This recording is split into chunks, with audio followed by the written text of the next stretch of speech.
इंदौर के junior doctor अपनी विभिन्न मांगों को लेकर हड़ताल पर चले गए हैं। जूनियर डॉक्टर द्वारा सभी प्रकार की सेवाओं का बहिष्कार करने का निर्णय लिया गया है।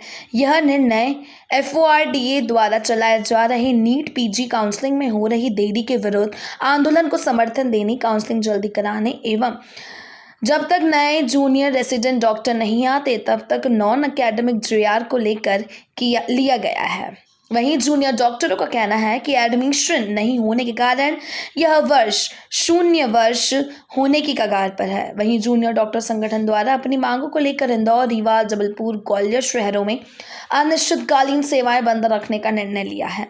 जूनियर डॉक्टर संगठनों ने मांग करी है कि all India NEET PG counselling 2021-22 का शेड्यूल निकाला जाए, स्टेट कोटे के काउंसलिंग जल्दी कराई जाए, क्योंकि MCC के पत्र क्रमांक 12021/06/2021 18 दिसंबर 2021 के अनुसार ऑल इंडिया कोटे की सीट अब स्टेट कोटे में परिवर्तित नहीं होंगी। साथ ही जब तक नए जूनियर डॉक्टर नहीं आते तब तक कार्य कर रहे डॉक्टरों के काम के बोझ को कम करने के लिए नॉन अकेडमिक JR दिए जाएं। 3-4 बंद करो ये अत्याचार, शुरू करो काउंसलिंग शुरू करो काउंसलिंग शुरू करो। हम हमारा हक मांगते नहीं किसी से भीख मांगते, हम हमारा हक मांगते नहीं किसी से भीख मांगते। चलेगी तानाशाही नहीं चलेगी।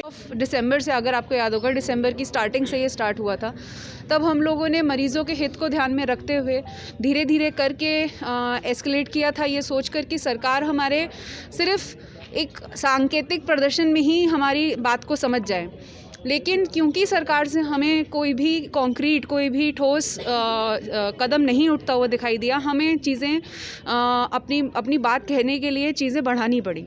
उसके बाद भी हमने जब यूनियन हेल्थ मिनिस्टर ने आश्वासन दिया FORDA के डेलीगेट्स को कि उनकी तरफ से लेटर जाएगा और सुप्रीम कोर्ट की हियरिंग जल्दी होगी, तो हमने उनका मान रखते हुए एक हफ्ते के लिए वापस काम पे लौट गए। उसके बाद भी जब उन्होंने कोई एक भी उनकी तरफ से अपडेट नहीं आया, उसके बाद ये कदम उठाया गया है। और इस वक्त रेवा, ग्वालियर, जबलपुर, इंदौर चारों कॉलेज एक साथ मिलके अपनी आवाज़ उठा रहे हैं आज से। और जैसा आपने पूछा कि कब तक चलेगा, जब तक ज़रूरत पड़ेगी तब तक चलेगा, क्योंकि ये अब ये हक की बात हो गई है। और सबसे बड़ी बात यह है कि हम लोग मानसिक और शारीरिक रूप से थक चुके हैं। अब कोई भी इंसान, नेता हो चाहे आप रिपोर्टर्स हों, आप हमें इंसानी रूप पे हमारे जूतों में अपने आप को रख के देखिए, तो आपको खुद समझ आएगा कि जो काम 10 लोगों का है, वो काम अगर 5 लोग करें, वो भी ऐसी चीज़ जो कि मरीज़ों की जान की बात आती है जहाँ पर, तो कितना मेंटल प्रेशर होता है हम लोगों के ऊपर। और वो हम 8 महीनों से झेल रहे हैं और अभी भी कोई हमें उम्मीद नहीं दिखाई दे रही है सरकार के रवैये से और सुप्रीम कोर्ट के रवैये से कि हमें कुछ रिलीफ मिलेगा। 6 जनवरी की तो हियरिंग की डेट है। 6 जनवरी को अगर हियरिंग पिछली बार की तरह पोस्टपोन हो जाती है, कोई नया मुद्दा उसमें उड़ जाता है, तो हम फिर लटक जाएंगे। और अगर कोविड की 3rd वेव आ जाती है तो काउंसलिंग के लिए लोगों को एक स्टेट से दूसरे स्टेट में जाना पड़ता है, वो भी नहीं जा पाएंगे। हमारे खुद का बैच, हमारी खुद की 2 महीने जो है वो डिले हुई थी और इस बार 8 महीने डिले हो चुका है। बात ये है। और दूसरी चीज़, सुप्रीम कोर्ट का नया वर्डिक्ट आया है जिसके अकॉर्डिंग अब पहले की तरह ऑल इंडिया कोटे की सीट स्टेट कोटे में कन्वर्ट नहीं होंगी। कहने का मतलब ये है कि ऑल इंडिया कोटे की काउंसलिंग और स्टेट कोटे की काउंसलिंग अब एक दूसरे के ऊपर आत्मनिर्भर नहीं रही है। इसका मतलब अगर नेशनल लेवल पे जो ऑल इंडिया कोटे में जो केस लगा हुआ है, उसके कारण स्टेट कोटे को लटकने की ज़रूरत नहीं है।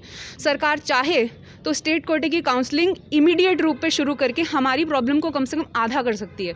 तो हमारी 3 ही मांगे हैं। पहली ये कि FORDA की मांग के साथ साथ हम आवाज़ उठा रहे हैं कि आप काउंसलिंग शेड्यूल जल्दी निकालिए, सोल्यूशन निकालिए। जब भी कोई नेशनल इमरजेंसी आती है, कोई ना कोई सोल्यूशन निकलता है ये, क्योंकि अब सुप्रीम कोर्ट के नए वर्डिक्ट के अकॉर्डिंग हाथ बंधे हुए नहीं है स्टेट गवर्नमेंट के। और तीसरी चीज़, जब तक ये सब हो रहा है तब तक हमें एटलीस्ट वर्किंग हैंड्स के तौर पर नॉन अकेडमिक JRs दीजिए, जो कि तीनों ही मांगे हमारी एकदम जायज़ हैं और बिल्कुल पूर्ण हो सकती हैं अगर उनका इरादा है तो। और ये सारी चीज़ें हमें लिखित में चाहिए विद अ डेडलाइन। आपका परिचय बता दीजिए। Doctor Shubhangi Jain, JDA Indore. इसमें ये